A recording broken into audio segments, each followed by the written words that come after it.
So far, we've talked about how oil is produced, refined, and consumed. Now let's talk about the structure or the market structure of the global oil industry. The industrial structure of the oil industry. Much of the world oil production is from government-owned national oil companies, or NOCs. NOCs from 12 countries form a cartel known as the Organization of Petroleum Exporting Countries, or OPEC. What is a cartel? It's a group of countries that get together and try to set prices and act as one entity, one monopoly, trying to influence oil prices. OPEC's power over time has increased and decreased, and in the next module we will go into OPEC in more details, but this is just meant to be an introduction to what OPEC is. OPEC includes Saudi Arabia, Iran, United Arab Emirates, Kuwait, Iraq, Qatar, Libya, Algeria, Nigeria, Angola, Venezuela, and Ecuador. It has included different countries over time. It started with fewer countries than the ones listed here, and it's included more than these countries at different times. Ministers from these countries meet regularly to set production quotas. That's their way of influencing global oil prices. They try to set production quotas. So they influence prices by choosing quantities. And Saudi Arabia is the largest producer. Saudi Arabia is sometimes thought of as sort of the controller of global oil prices. Non-OPEC NOCs are in Mexico, Brazil, Russia, China, Malaysia, Norway, India, among others. So these are countries that own oil production. These are state-owned corporations that own the production in their country. OPEC's power, I said in the previous slide, has waned over time. We will definitely go into more detail about this, but you can see OPEC's production relative to the other world production. It now comprises about 43% of total world oil production, but this is constantly changing.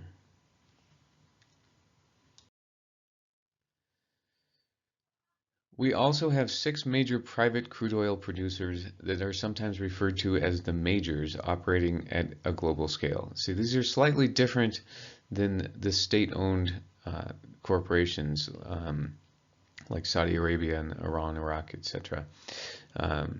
These are private companies not owned by any major government, and they include ExxonMobil, Chevron, BP, Shell, ConocoPhillips, and Total. And most of these originated from the breakup of John Rockefeller's Standard Oil Company in 1911. There's a large history here on the oil industry, which we aren't going to go into, but it's a very interesting history that you can read more about, and I'll show you what book to read at the end of this lecture if you're interested in this. So John Rockefeller basically started the modern oil industry, and his company was called Standard Oil, and he started it back when oil was used for lighting instead of for transportation. He was quite the oil baron. He did a lot of nefarious things trying to dominate the oil market and become a monopoly, and he succeeded. He basically ran the entire global oil market for several years, up to a decade. He even was he's even the reason we have gas-powered vehicles today instead of electric vehicles. At one point, when oil was used for lighting, electricity came in, and people started using the electric light bulb. And this was prior to vehicles, and so the only use for oil was lighting, and John Rockefeller saw this as competition, of course, because if nobody used oil for lighting anymore, then his companies would go out of business.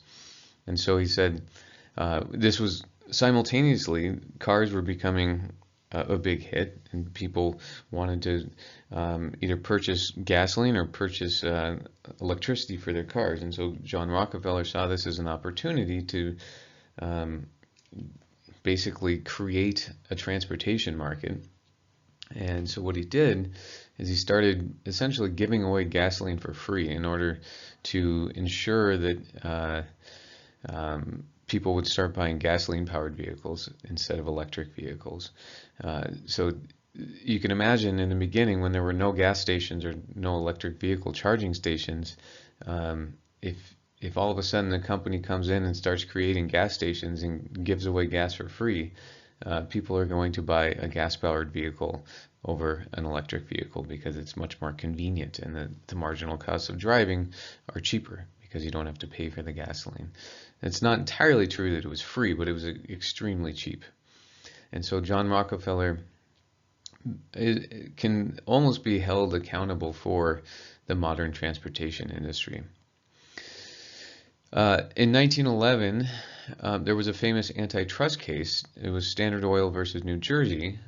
Standard Oil was found guilty of monopolizing the petroleum industry. Again, John Rockefeller held basically the entire industry. He was a monopolist.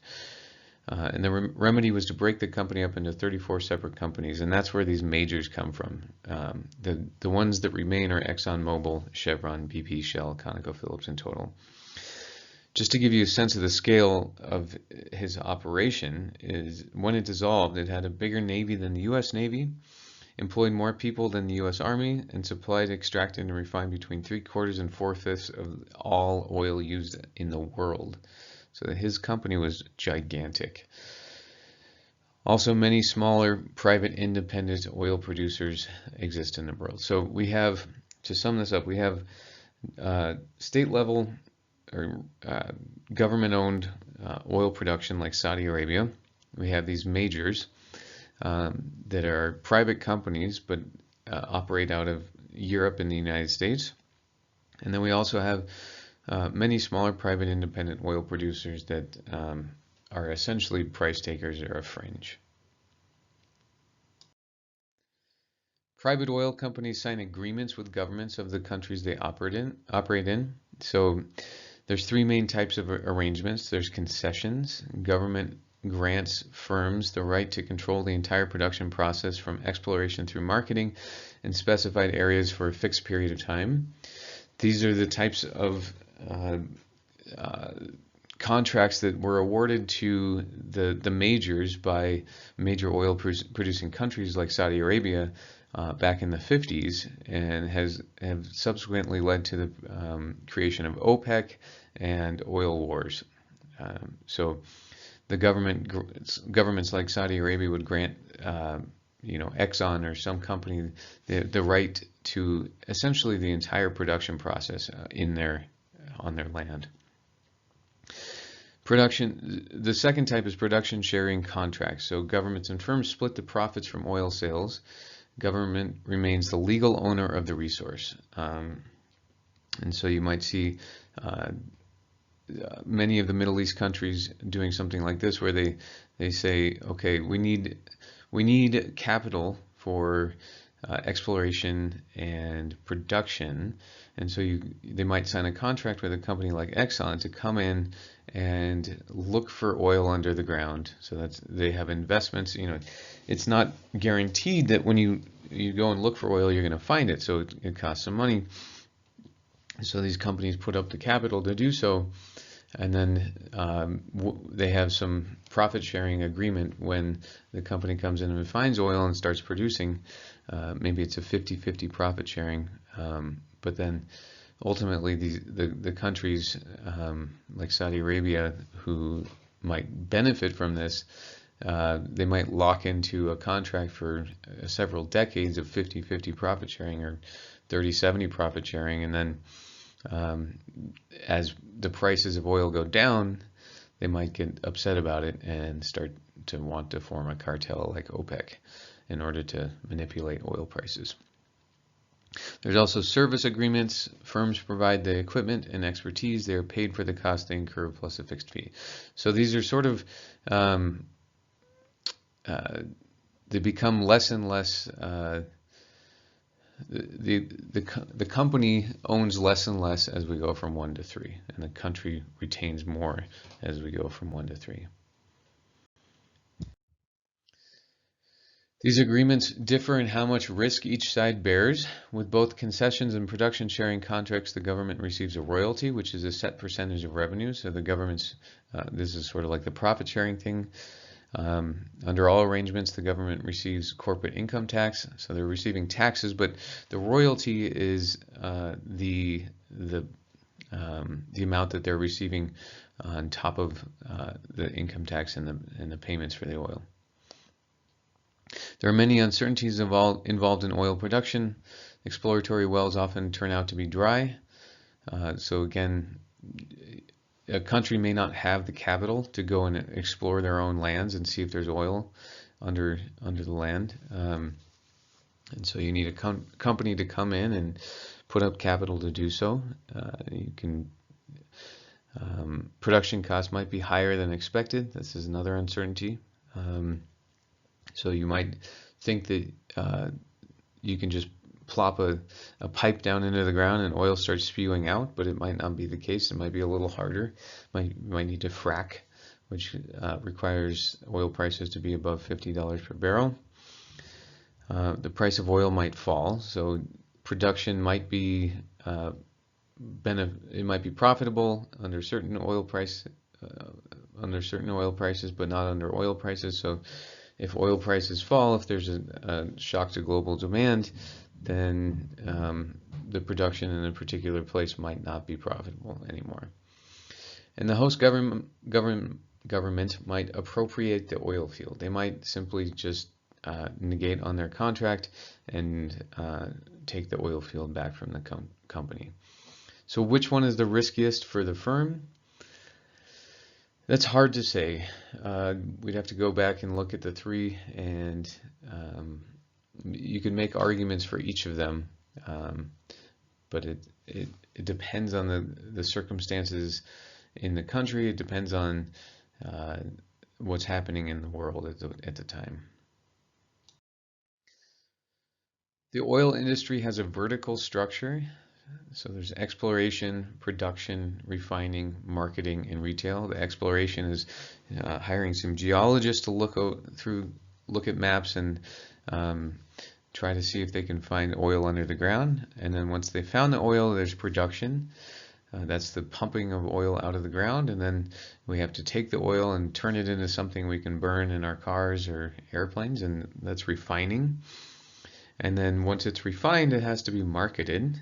The company has to put it up for sale in different places. It has to create gas stations, etc. And then retail, which is the actual sales of the final product. Firms can own any combination of these segments of the market. They can own exploration and production. They can own production and refining. They can own all 5 of these segments. For example, ExxonMobil does a lot of exploration and production all over the world. They own refineries, and they own and operate retail gas stations. There's companies that you would have never heard of that own just exploration. There's companies that own just production. There's refining companies that only refine oil.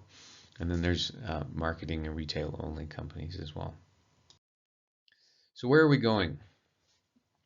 So we've covered the basics of how oil is extracted, where it's found, what it's turned into, and the structure of the oil market.